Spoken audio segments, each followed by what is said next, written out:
The iconic image of Hans-Georg Henke, a 16-year-old German soldier weeping upon his capture, encapsulates the human tragedy of World War II. His story, however, is shrouded in some degree of mystery, with conflicting accounts surrounding the circumstances of his capture. What we know for certain is that Hans-Georg, orphaned and forced to support his family, joined the Luftwaffe at the tender age of 15. He claimed to have been stationed with an 88mm anti-aircraft battery in Stettin, retreating westward as the Soviet forces advanced. According to his account, he was captured by the Soviets near Rostock after his unit was overrun. However, the American photojournalist John Florea, who captured the now famous images of Hans-Georg, offers a different narrative. Florea maintained that the photos were taken in Hessen, near Frankfurt am Main, not Rostock. Photographic evidence corroborates Florea's claim, clearly showing identifiable landmarks in Hessen. Florea's account suggests that Hans-Georg was serving with a regular infantry unit, not an anti-aircraft crew, and that he was captured by American forces, not Soviet. Furthermore, Florea attributes Hans-Georg's tears not to the collapse of his world, but to the acute combat shock of being overrun by the Americans. The discrepancies between these two accounts raise intriguing questions. After the war, Hans-Georg Henke joined the Communist Party and settled in East Germany. It's been suggested that his altered narrative of being captured by the Soviets was a self-preserving tactic.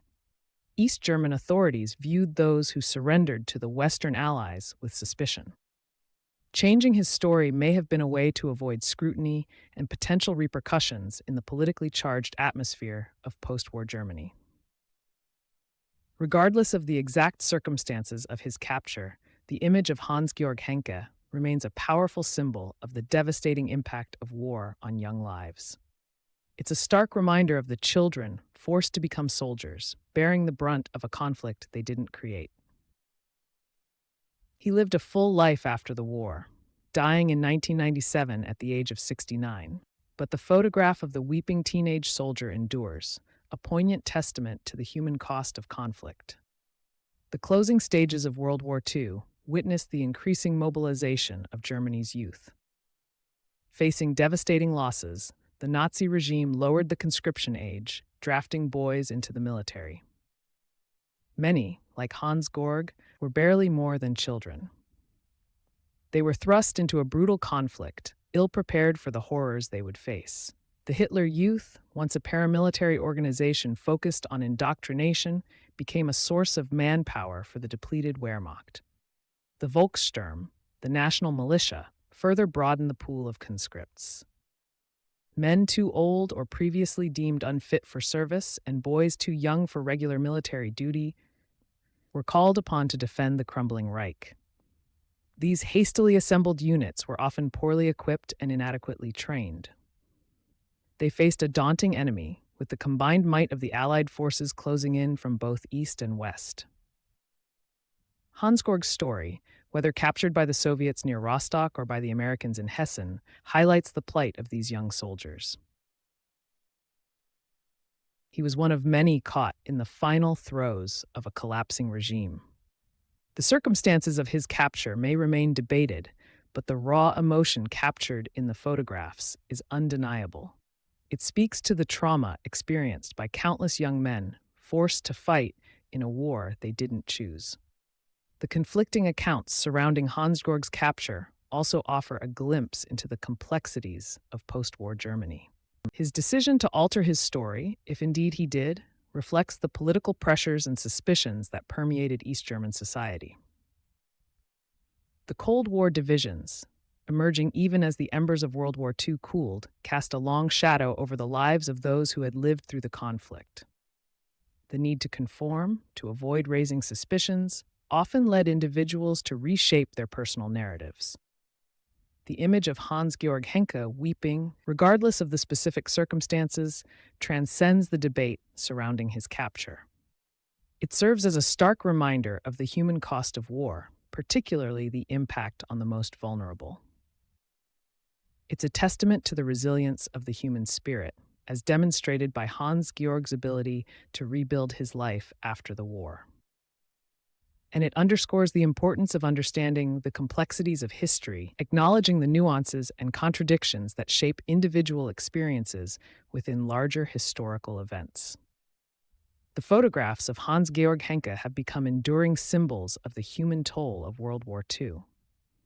They capture a moment of intense vulnerability, a young soldier overwhelmed by the brutal realities of conflict. The tears streaming down his face speak volumes about the emotional and psychological trauma experienced by those caught in the war's maelstrom. These images transcend the specific details of his story, resonating with viewers on a deeply human level. The context of these photographs, taken during the final weeks of the war in Europe, adds another layer of significance. Germany was in ruins, its cities bombed, its infrastructure shattered, its people facing widespread devastation. The Nazi regime, which had promised glory and conquest, had brought only destruction and despair. For young soldiers like Hans-Georg, the future must have seemed bleak and uncertain.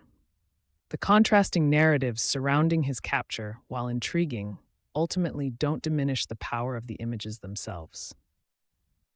Whether captured by the Soviets or the Americans, the experience of being a prisoner of war, particularly for a 16-year-old boy, would have been deeply unsettling.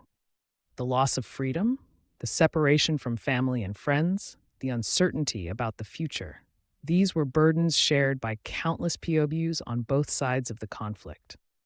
The fact that Hans-Georg Henke went on to live a full life after the war is a testament to his resilience and the capacity of the human spirit to overcome adversity. He rebuilt his life in East Germany, a society also grappling with the aftermath of war and the challenges of a new political order. His story, like so many others from that era, underscores the lasting impact of the war, not only on individuals but on entire nations. The images of Hans-Georg Henke serve as a powerful reminder of the importance of peace and the devastating consequences of war, particularly for children and young people. They encourage us to remember the human stories behind the historical events, to acknowledge the suffering and resilience of those who lived through such turbulent times. And they compel us to strive for a world where such images are relics of a bygone era, a world where children are no longer forced to become soldiers.